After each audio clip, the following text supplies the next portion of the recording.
Hello, welcome to the fundamentals of card design. And I am going to be making a quick card with you and showing you some other cards. So stay tuned if you want to find out everything that's going to be a part of this series.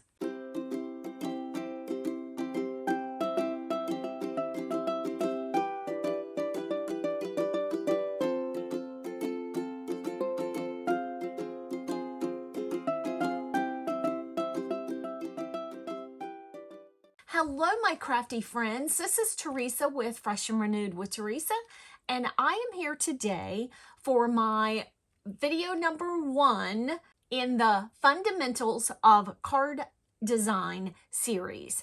And so why I'm doing this series is I know that I have had a lot of comments on my channel from brand new card makers. My sister is a brand new card maker just since this summer, and I have been FaceTiming with her. She lives in North Carolina. I live in Florida. I have been FaceTiming with her and helping her, teaching her, and I thought, okay, you know, let's just put it out there on my channel so lots of people can do it. Now, I want a disclaimer. I don't know everything, but I have done some research of the things that I was a little bit unsure of. And so I just hope the knowledge that I have to share with you about card design is something that you can take away something from it. So anyhow, I'm going to we are going to make a quick card today, and I'm going to talk about the design as we're making this card. So I'm going to push this to the side, and I'm going to talk about these 3 cards. I made these 3 cards last night on the Not Too Shabby Facebook Live to enter the monthly mood board challenge, and I will link that down below if you've never heard of it. We have a monthly mood board challenge at Not Too Shabby, and you can enter up to 3 times to win a $15 gift certificate to the Not Too Shabby shop. And there's a mood board to follow, but you can interpret it very loosely. And there's colors and all kinds of things. So I want to tell you, first of all, what this video is all about, and then some things that you can expect to see during this series. So what we're going to talk about today is we're going to talk about the magic number. The magic number for card design. What do numbers have to do with card design? Well, a lot. So we're going to talk about mostly odd numbers. Okay, so we'll come back to that in just a second. Then the rest of the series, these are the things we're going to delve into. We're going to delve into color theory. We're going to delve into grounding your image, choosing pattern paper. Why should I layer? And then the last thing we will talk about is bring on the final touch. So let's go back to the magic number. So the magic number for today is we're going to talk about 3. So that's the magic number today. So let's look at these cards from last night. So we have 3. We have 1, 2, 3 papers.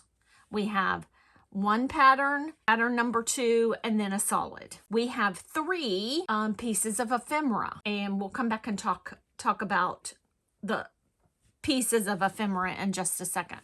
We have 3 enamel dots. Okay, move on to the second card. Same thing. We have, of course, I followed a sketch on these, so all 3 of these cards are the same design.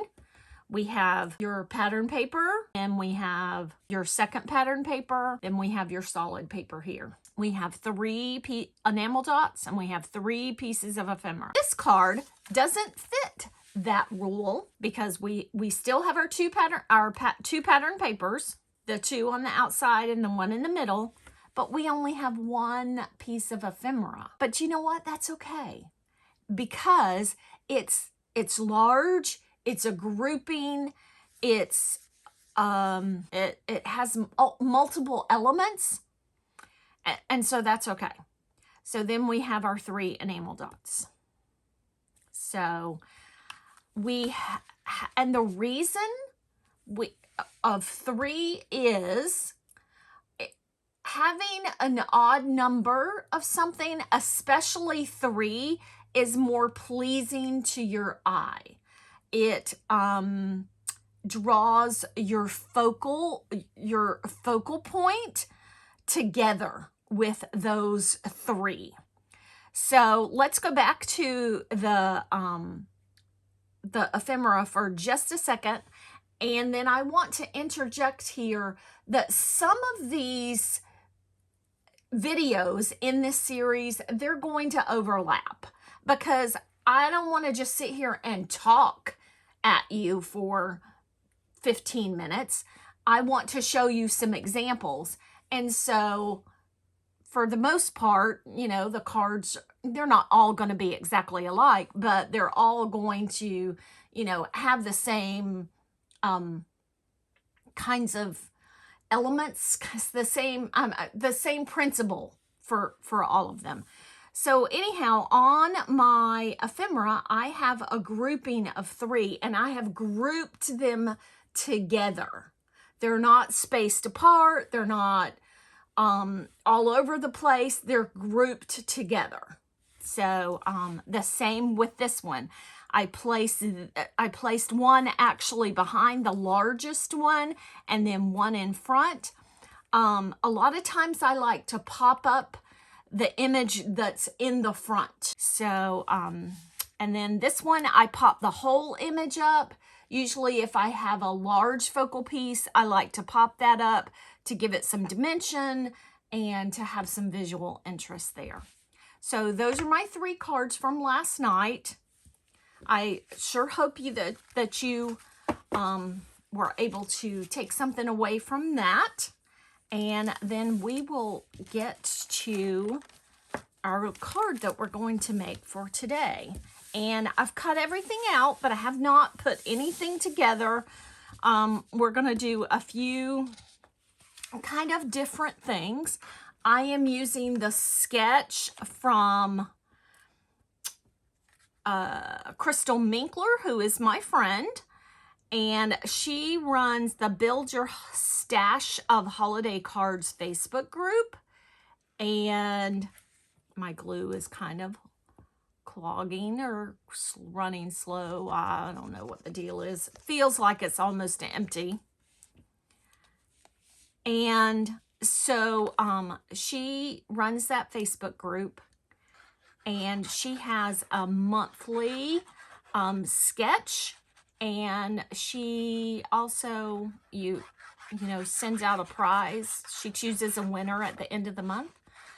So, and you can enter, I'm pretty sure, as many times as you want. I will have her Facebook group linked down below. So, I have cut out a stitched rectangle out of this. And I'll share with you in just a minute the products that I'm using.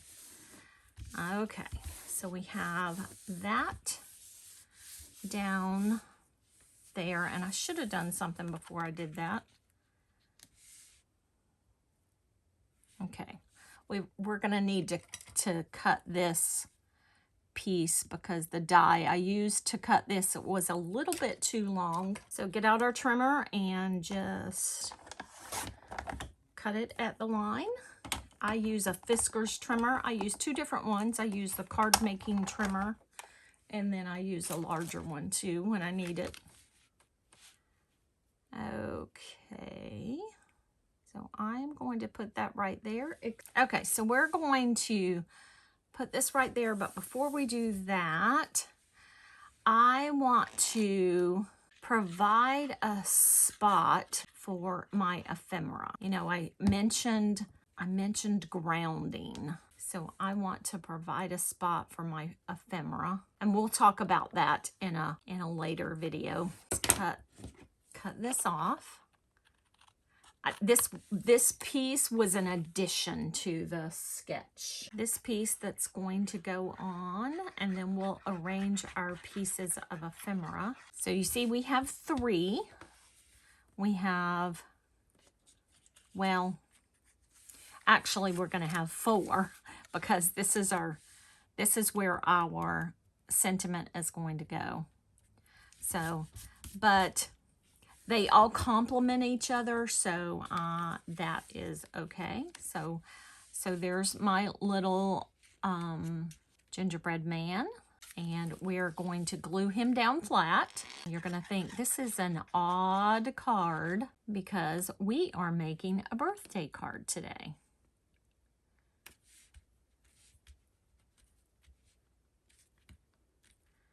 I think I want to slide him over just a bit. And you know what? This is a little bit too long, so I am going to snip it off. And we are going to we'll cover that up. So we're going to glue this down flat. And then to cover up that little, well, I mean, I already had planned to have this there.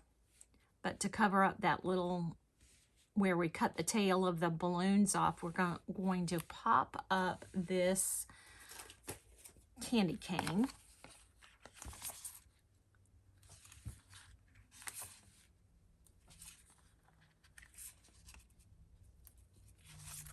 So we have our elements of 3. We have the gingerbread man, the candy cane, and the balloons. And then we're going to take and we're going to add our sentiment to our circle. So I have pulled out from Not Too Shabby the Beachfront Cafe, and I'm going to use this happy birthday.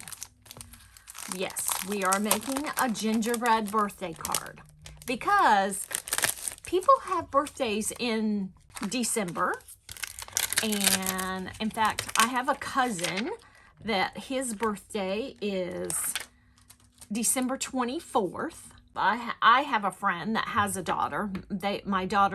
Our daughters grew up together, and her birthday is like 10 days before Christmas. It's December 15th, and you know, it's just a lot of times people just forget Christmas birthdays. My husband has a very good friend. His birthday is December 26th. I thought, well, let's make a Christmas themed birthday card. This is not, I'm having difficulty getting that on there straight. There we go. That looks straight enough. And that will go right there. So we're going to pull this over here. We are going to use my powder bag on it. And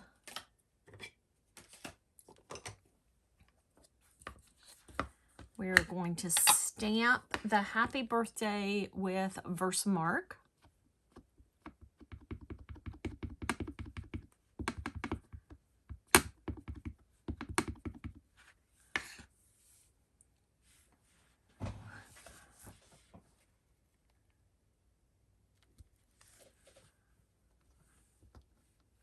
Right in the middle. Oh, perfect. Perfect.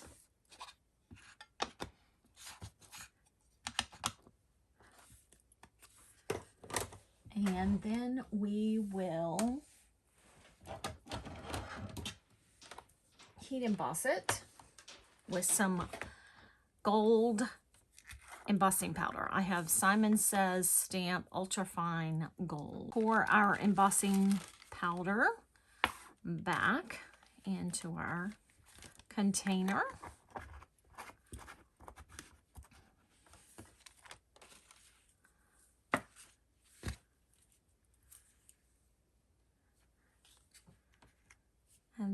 there's our circle.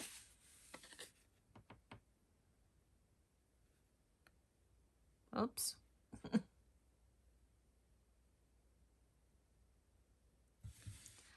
we're gonna wipe it off, and then we are going to add some glue. I'm using Barely Art glue.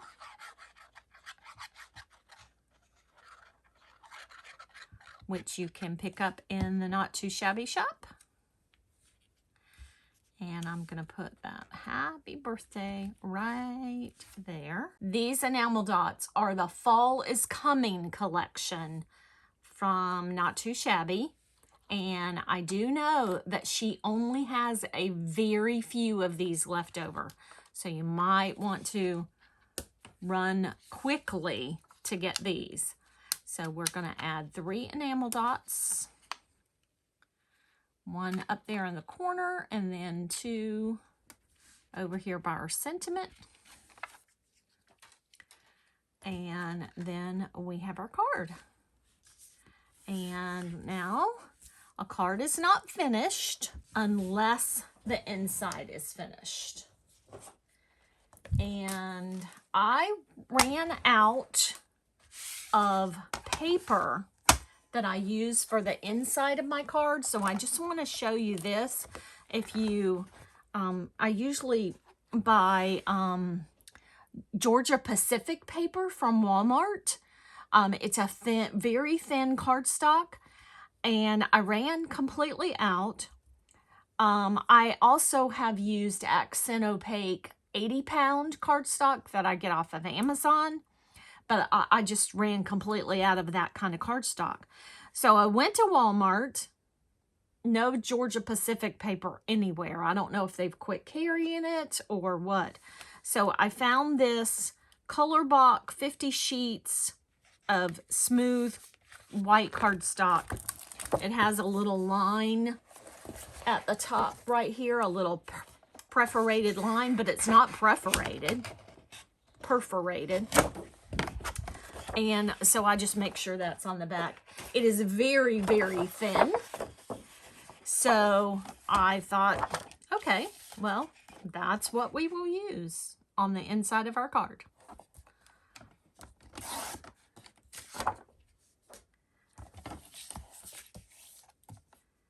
So we are going to cut a piece 5 by 4 1/4 to go on the inside of our card. And the main reason, if I had a white card base, or if I had, you know, a lighter color card base, I wouldn't necessarily put a white piece on the inside. But because this is dark brown, I, you know, feel like I need a white piece. You could always write with a metallic pen if you want, but I feel like when you're a metallic pen, when you're like writing a long message, they kind of skip. So I don't necessarily like to write you know, a card message with a metallic pen. Okay, so we're going to use this same element. We're bringing some of the elements from the front of the card to the inside of the card. So we're going to take this same element and this brown glitter paper, and we are going to put it right across the bottom. And I cut it, I cut it just a little too short, but that's okay. So we have that, and then we're going to bring another little gingerbread man. Maybe this gingerbread man is the birthday recipient. The one on the front is the little gingerbread man that's going to the birthday party, and this one is the one that's going to get the balloons and the cake and all of that stuff. So there we have our card. We have our elements of 3. We have 3 ephemera. We have 3 pieces of pattern paper, although one of them is kind of like a solid. And then we have our 3 enamel dots. So that is our lesson on the magic number 3 in the fundamentals of card design. Thank you so much for watching, and I will catch you in the next video. Bye.